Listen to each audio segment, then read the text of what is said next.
that and figuring out what the client actually wants is like the hardest part. But working in the film industry, like the directors are all about art. They know exactly what they want. They know how to communicate. And it's just very fulfilling, you know. I mean, the hours are really brutal, but it's totally worth it, man. That's awesome. Yeah. So is that like I guess the bulk of what you're doing these days is right like now? Right now it has, you know, because like I was, like I said, I was producing music for a lot of bands, a lot of artists. A lot of those artists would not share any royalties, would not pay me like correctly at all, because they would all be like, hey, you know, we're struggling artists, and I'm like, hey, I'm a struggling artist too, you know, gotta eat. But I like, more often than not, like I felt like I really wanted to help people. And you know, in the back of my head I was just like, you know, if I do something good will happen to me. And that just never happened. You know, it's really sad. Like, so you don't believe in karma anymore. No, I mean, so karma in India is like it's a very deep subject, and like it's more attuned to like destiny. It's almost like, hey, you're living out your destiny for things that you may have done in your past lives. And that was explained to me by my mom, because like, I mean, like the first thing you mean by karma is like, hey, if you do something good will happen. But in actual fact, right, like if you go back into maybe like that's just the Western interpretation, right? Which was what my interpretation was. You know, it just, I guess like it's not though. It's like, hey, you're predestined almost, and like you may have a really shit life because you were a terrible person in your previous life. You know, I have no idea. Like, but that's my current like interpretation. There's no way to know. No way. There's no way to know. Yeah. Who knows? It's yeah. Anyways. Yeah. So I mean, I was just really like heartbroken by like just constantly putting everything that I got into like the music I was creating for other bands and artists. And more often than not, I was spending more time on bands' music than they were. And that was really strange, because some artists are all about like dressing well, getting good headshots, and like being famous. It's not about the music for them. You know, I mean, yeah, I'm sure people around the world can relate to that, because yeah, I mean, I can't. I've like, definitely. I actually hate being on stage. Like, I feel so like embarrassed. I'm very introverted, actually. It may not seem in this interview, but yeah, I love being behind the scenes, you know, and that's why I love working in film. Like, it's just like you're just doing it for the art. Like, no one's gonna know your name by the end of it. They just want to watch the film and like feel something, and I'm okay with that. But you're making something that connects with people. Yeah, and you enjoy the process. Yeah, and like the whole thing. Like, I didn't talk till I was like 3.5 years old. This is something my mom told me, and she was freaking out. She's like, "There's something wrong with my kid," and it turned out like I was just really scared, like, to speak. And the first thing I said was like, I was speaking in full sentences. It's like, so the doctor told my mom, she's like, he was just practicing, you know, like in his head, like he was too scared to like make mistakes.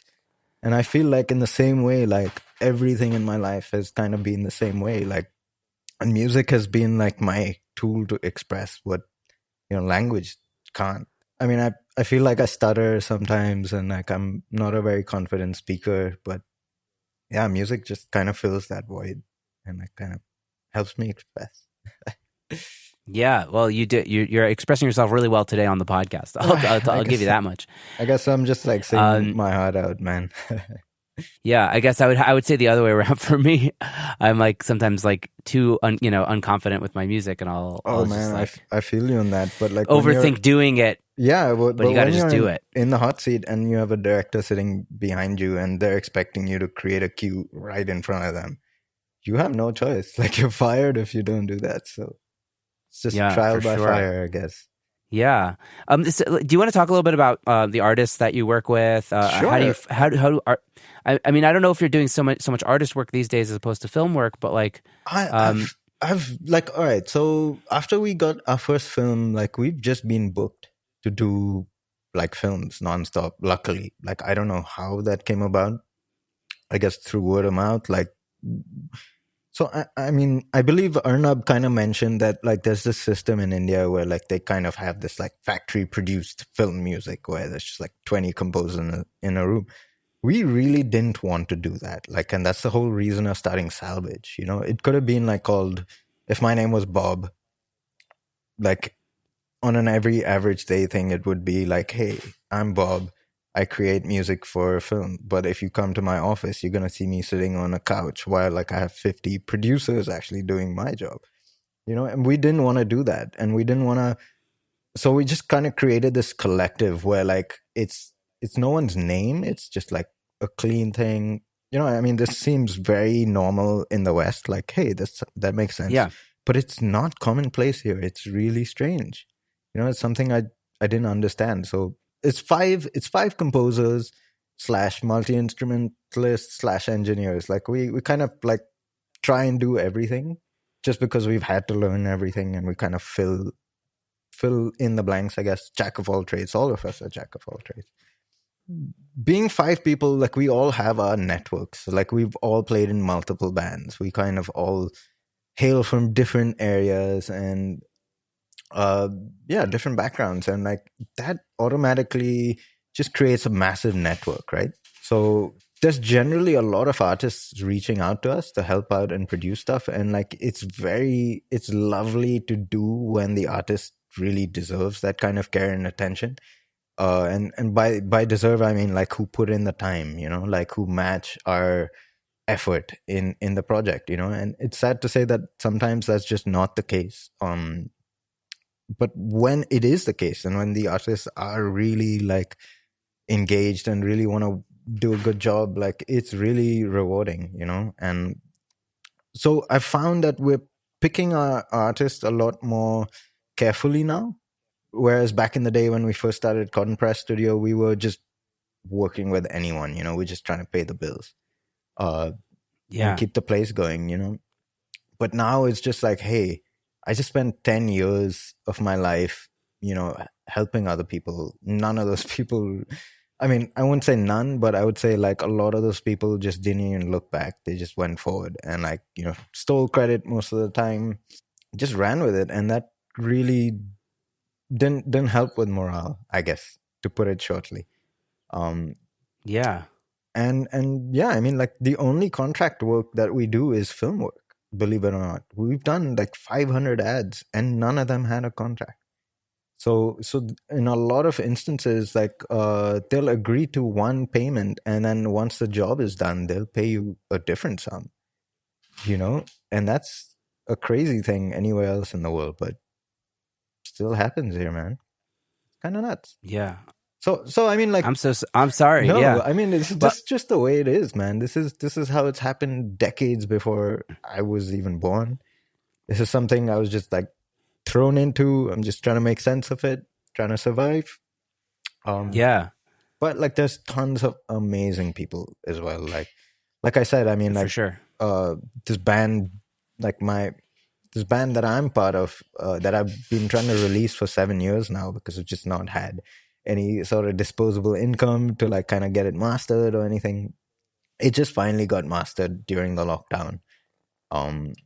So I mean, that's what I want to focus on. It's like actually after like decades of just studying music, trying to make it, is just to kind of create music for the sake of music without a brief. You know, as strange as that sounds, like everything I've done that has been a paid gig has just been like, hey, you have to follow these, you know, stipulations really closely, and it kind of weighs on your head, I guess, after a certain point, because you feel very limited. Yeah. So I guess moving forward, you're going to be continuing to do like movie work and like film work and your own artist stuff, basically. Exactly. And I mean, there are artists that we come across who are just really amazing people and can't really like afford to pay like the studio, like the normal rates. Like we're happy to like go forward and like, you know, invest our time and money if we really believe in someone, you know. But like just we have to be careful with it, you know, because it's really affected. And I'm saying like this is my life story, but my partners have gone through the same thing, you know. This is just kind of commonplace, and a lot of the artists don't come with malice in their mind. You know, a lot of artists are just not aware that this is how much effort it takes. And like, you know, like studios are not cheap. Like mics are phenomenally expensive. Like gear's not cheap. Yeah. Like, I mean, the speakers I'm working on now are like, they cost more than a car, man. Like, they're not mine. Like, it's the studio I work. Like, I was just listening to Yeah. Irko's stuff, and like he was talking like he works in $1 million studios, and I'm very grateful to work in the new facility that, I mean, I didn't invest any money into because I have none. But my business partner wasn't affected by like, you know, some financial scam or some shit like that. And he built this incredible place, which has become like the hub of independent music in India, you know, Island City Studios, it's called. Yeah. I was seeing, I mean, think I saw even that's where I met Arnab. Arnab recorded there. Exactly. Yeah. That's where I met him. Like, so I'm just, looks beautiful. Man, it is a dream. It's really like, again, one of those things that keeps me going. It's like, whenever I go there, I'm just like, holy crap, I'm the luckiest man in the world, you know? Yeah. Do you want to get into like your approach to production and you know, how music usually begins? I mean, it's pretty heavily dependent on the people you're working with, I guess. That kind of determines the workflow and like the vibe. Like on a film, like it's all about the director's vision. So when they come in, like they set like a really clear like precedent on like just workflow, just like vibe as well. Like we've been really lucky to work with really like chilled out directors. We're just like making jokes the whole time, you know, even if it's a serious thing. Like, and they've all been women. Like we have done all the Netflix shows, films, like all the films we've worked on have had women directors. Not that That's awesome. I mean, which is amazing, especially in a country like India, where like, you know, where I feel like generally we're pretty far behind in the whole like, you know, unity thing, like equal genders and equal pay and stuff like. So I'm really glad like people are really growing up and being a more mature society, I guess. Yeah, I guess the internet has moved everything forward. Right? Yes, thankfully. And when it comes to working with artists, like it's like people all hail from different backgrounds and have different skill sets. And I guess that's like kind of helps to be like a jack of all trades. Like if there's a really good singer, I'm not really going to comment about anything. Like if like something's just working, like I come from like that place of thought where like if it's not broken, don't fix it. Like, and my job generally as a producer in like a band environment is just to kind of break the song and like poke holes into it to a point where like the artist is like, no, I really like that part, I want to hang on to it. And then, you know, they're really connected with that, and you're kind of like sifting out and getting rid of all the like the frilly bits that don't need to be there. And like, I mean, I'm sure you've done this a million times over. Yeah. But it's very, I would say not a million times over, but yeah.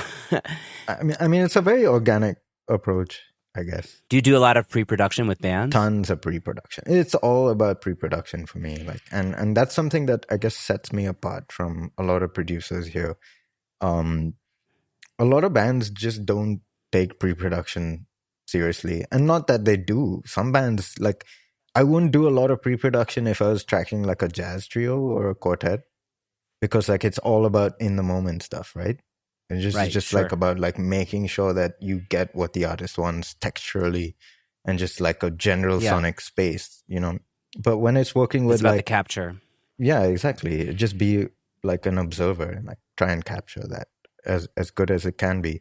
But more often I'm not working on jazz stuff. I'm working on like singer-songwriters generally who really enjoy the blend between acoustic instruments and electronic textures.